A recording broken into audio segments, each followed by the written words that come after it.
Всем мира, друзья! Сегодня поговорим о новых восстаниях башкир 18 века. Алга. Следующее восстание, после тех, о которых мы говорили в прошлом выпуске. Восстание вспыхнуло в Волго-Уральском регионе в 1735 году. Оно было вызвано насильственной христианизацией, а также организацией Кирилловым Оренбургской экспедиции. О насильственной христианизации мы говорили в выпусках 75 и 76 «Татар сквозь время». Что же касается Оренбургской экспедиции, то это комиссия, которая должна была ведать торговыми отношениями с народами Средней и Центральной Азии. Однако по факту экспедиция изымала землю коренных народов и занималась подавлением восстаний. Ее учреждение и возведение ряда новых городов при Урале коснулось территории башкир со всех сторон. Кроме того, сенатский секретарь Кириллов хотел мобилизовать башкир для военной экспедиции, не разъясняя ее цели. Каракалпакам и казахам Кириллов же говорил, что те вассалы и должны империи обеспечить безопасность торговых путей и экспедиции. В крепости и города Башкирии прибывали все новые силы, а Кириллов задумал построить на Ари Оренбург. В 1735 году башкиры восстали и напали на Вологодский полк. Повстанцев возглавил Кельмяк Нарушев, Юсуп Арыков и Аин Кусюмов. Башкиры пытались поднять на восстание татар, мишари, чувашей, марийцев, удмуртов. Кельмяк Нарушев отправил людей для переговоров с казахским ханом Абулхайром, что позволило бы увеличить масштаб восстания. Императрица Анна Иоанна предписывала Румянцеву совместно с Кирилловым подавить восстание. Последний придерживался жесткой линии, считая, что успокоить бунтовщиков можно только жестокостью и запугиванием. Собрания запрещались, а старейшины несли ответственность за деятельность подконтрольного им населения. Всех, кто поднялся на восстание, предписывалось казнить, а мусульманское духовенство назначалось русскими властями. Запрещалось кузнечное дело, чтобы у башкир не было оружия. Марийцев, удмуртов, татар обращали в крестьян. Румянцев же был сторонником более легкого отношения к подчиненному тюркскому населению. Он обращал внимание, что идет русско-турецкая война, а посему с башкирами следует вести себя либерально. В 1736 году русские освободили от налогов тюркские и финские народы, которые жили на башкирских территориях. Весной и летом того же года вследствие действий Кириллова война вспыхнула с новой силой. Правда, отряды Румянцева, которые двигались от Казани до Мензелинского уезда и в бассейн реки Демы, почти не встречали сопротивления. Кириллов же, возглавляя Вологодский полк, убил и ранил около 1000 башкир и сжег 200 деревень. Отряд казаков Останкова в бассейне Демы уничтожил несколько сот башкир. Позже в глубинных районах Ногайской дороги еще 200. В этих условиях Кельмяк Нарушев собрал войско в 8000 башкир и напал на лагерь Румянцева, который находился у реки Кутуш. Анна Иоанна просила генерал-фельдмаршала Миниха отправить 2 драгунских полка на подавление восстания, а также написала калмыцкому хану Дандук-Даши, требуя от него войск против башкир. И это в условиях войны с Османской империей и Крымским ханством. Румянцев вел ряд малоэффективных карательных экспедиций. Кириллов же был озабочен снабжением Оренбурга. Активно в районе Табынска действовал Останков. Действия казаков облегчали действия регулярных войск. Кириллов считал Ногайскую и Сибирскую дорогу уже замиренными, но сибирской дороги восстания продолжались. Руководили ими Бипеня Турубердин и Исангул. При подавлении восстания русские полководцы привлекали отряды лояльных империи башкирских старейшин. Хан младшего Жуза Абулхайр сообщал, что османы побуждают его выступить на стороне башкир. Он заявлял, что не собирается им помогать. Более того, в 1736 году его воины напали на восставших башкир Ногайской и Сибирской дорог. Абулхайр весьма активно вел переписку с Тевкелевым и Татищевым. Он обещал им выдать за вознаграждение башкирских вождей. С целью заманить восставших в западню он приглашал к себе Кусяпа Султангулова, Юлдаша, Акхаджу, Султан Мурата. Казахи же Среднего Жуза поддержали восставших. В 1736 году они нападали на Окуневский, Шадринский, Крутихинские уезды и Тобольское ведомство. Башкиры жаловались правителю Среднего Жуза Абулмамбету на многие несправедливости со стороны русских, насильственное обращение в христианство, рекрутирование в солдаты, казни. Однако и для русских все было не так радужно. В Кунгурском уезде башкиры нападали на лояльных императрице мишарей, а также уничтожили отряд русских в 1500. Кириллов активизировал свои действия по прибытии подкрепления от фельдмаршала Миниха. Среди башкир в то время свирепствовал голод, и русские надеялись на то, что это существенно ослабит восстание. В 1736 году башкиры Сибирской дороги пригласили к себе хана Кучука, попросили помощи у казахов Среднего Джуза, и те некоторое время помогали им. Хан младшего Джуза сообщал англичанину на русской службе Эндрю Кэслю о необходимости экстренных мер, поскольку к башкирам должны были прибыть 40 тысяч казахов, которых на войну с русскими толкали османы. Часть казахских аристократов по-новому присягнула русскому царю в 1736 году, а башкиры тем временем несли большие потери. В начале 1737 года Кириллов умер от цинги. Его заменил Татищев. После себя он оставил много крепостей в Башкирии, и Татищеву было намного легче решать проблемы.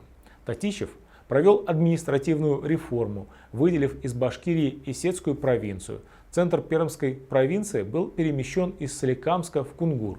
Башкирская и Исетская провинции оказались в административном подчинении у Оренбурга. В Осинской дороге была образована Гайнинская волость, центром в Сибирской дороге стал Красноуфимск. Татищев начал перепись населения, но эта работа не была завершена из-за вновь вспыхнувшего в 1737 году башкирского восстания. Татищев и его помощник Саймонов его подавили. Причиной нового выступления башкир стал усилившийся фискальный гнет, который возрастал из-за того, что Российская империя вела войну с турками и крымцами. В условиях голода 1737 года они в отчаянии нападали на деревни мишарей русских и верных императрице башкир. Восстание началось с того, что Кусяб-Батыр и Тулкучура летом 1737 года восстали около Табынска и Галдятска. Другие отряды восставших действовали в окрестностях Кунгура, Красноуфимска, Бирска. Эти отряды возглавляли Бипеня Турубердин, Юлдаш Мулла, Мандара. Однако пока это были локальные выступления, поскольку в боевых действиях приняли немного более 3000 из 100 тысяч башкир. Саймонов, защищая поселения вдоль Казанского тракта, был атакован башкирским отрядом в 1000 воинов. Массового размаха восстания не обрело и ограничивалось стихийными набегами. Жесткая зима 37-38 годов, а также набеги казахов на башкир обусловили спад восстания.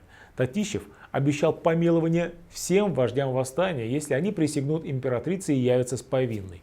Он также освобождал взятых в плен предводителей башкир для того, чтобы те привели к покорности своих еще бунтующих единоплеменников. В 1738 году большинство башкирских старейшин сдались, остались лишь Бипеня Турубердин и Кусяб Султангулов, которые надеялись на помощь казахов. Бипеня отправил к хану Среднего Джуза своего сына Баязита, но тот был перехвачен прорусским Джанибек-Батыром. В начале 1739 года Татищев был смещен с должности, однако предложил реорганизовать башкир по образцу казачьего войска и всех людей Башкирии распределить в башкирские и мишарские полки. Он предлагал сделать тарханами многих лояльных башкир и тем самым отметить их участие в действии Оренбургской экспедиции. В декабре 1739 года в Башкирии была проведена перепись населения.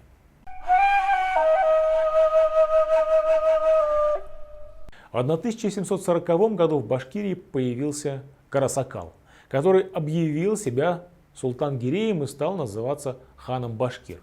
Относительно его происхождения не было единого мнения. Одни считали его нагайцем с Кубани, другие башкиром Мендигулом Юлаевым из Сибирской дороги, третий – Шибанидом из потомства Кучума. Современники описывали его как человека лет 30-35, ревностного мусульманина и глубокого знатока и толкователя Корана, отлично владеющего множеством восточных наречий, включая арабский язык. Один из современников описывал его так: ростом велик, лицом и бородой черен, нос поперек перешиблен, в руке одного перста мизинца нет. Рычков считал его башкиром и самозванцем. Князь Урусов распространял ту же информацию. Карасакал же распространял слухи, что ему на подмогу идет 82-тысячное войско из Приоралья. К нему примкнули башкиры Сибирской дороги Алан-Диангул, Кутлугузин, Мандар, Карабаев Юлдаш Мулла Саймонов услышал о восстании, которому примкнуло несколько сот башкир, сразу же прибыл в Уфу. В нескольких стычках Карасакал был разбит, а Аландиангул попал в плен. Карасакалу пришлось прятаться в казахских степях. Силы русских состояли из нескольких тысяч солдат регулярных войск, плюс контингенты мишарей, типтярей, башкир. Уничтожая сопротивление, они сожгли 122 деревни и убили более 1500 повстанцев во внутренней Башкирии. Многие башкиры, видя провал восстания, пришли с повинной. Делегатов, явившихся с повинной, унизили, назвав бандитами и ворами и указав на неверность башкир русской власти. Но им сохранили жизнь при условии дальнейшей верной службы. Тем временем Карасакал принял у казахов другое имя – Шуна Батур-хан, и провозгласил себя сыном Хунтайджи и братом Галдан-Церена, четвертого правителя Арадской Джунгарии, начав борьбу за престол правителя старшего джуза казахов. Карасакал принял участие в набеге султана Барака на Джунгар в 1740 году. Однако он был разбит и вынужден был бежать по направлению к Оренбургу. За ним следовали войска Галдан-Церена, намереваясь схватить. Однако Карасакал избег плена и уже в 1741 году нападал на русские войска в Сибири. Кроме того, Муса Батыр собрал 8 сотен башкир и нападал на Иртышскую линию. К Карасакалу примкнули и каракалпаки. Будущий оренбургский губернатор Неплюев хотел заманить Карасакала в Оренбург, чтобы заточить его в темницу. Однако тот не был наивным, и тогда русские завели дипломатическую игру с султаном Бараком. Следствием этого было охлаждение отношений Барака с Карасакалом, которые до того были весьма теплыми. В 1743 году Галдан-Церен жаждал выдачи Карасакала и многим одарил Барака. Барак хотел выдать Карасакала джунгарам в обмен на своего сына. Впрочем, с 1745 года его отношения с Карасакалом улучшились. В 1748 Карасакал находился при дворе Барака. Карасакала казахи так и не выдали, несмотря на многочисленные обращения русских. Это делает возможной гипотезу о его чингизидском происхождении, в частности из шибанидов.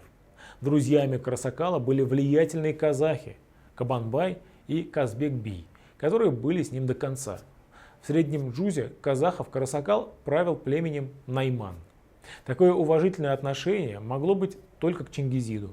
Кроме того, править джузами мог только представитель этой династии. Все это дает основание доверять сведениям о том, что Карасакал был потомком одного из хивинских джучидов. Русские заменили Оренбургскую комиссию Оренбургской губернией, окончательно отрезав башкир от казахов. От калмыков казахи уже были отделены Самарской оборонительной линией. Земли Башкирии оказались в особом подчинении у Сената. Подавлять восстание башкир русским помогли войска сыновей Абулхайра Нурали и Ярали. Приведя к покорности Башкирии, русские начали строить Оренбургскую линию, которая нужна была для защиты от набегов казахов Малого Жуза.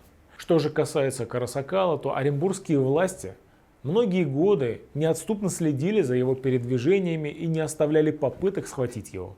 В мае 1749 года, предположительно в возрасте 58 лет, Карасакал внезапно умер. В башкирском фольклоре Карасакал пользуется не меньшей популярностью, чем Салават Юлаев. Друзья, ставьте лайки и подписывайтесь на наш канал. Обязательно пишите в комментариях, о ком хотели бы увидеть новые выпуски «Татар сквозь время». С вами был Ринат Хабибуллин. Ассаламу алейкум. Сау, и до новых встреч. Пока.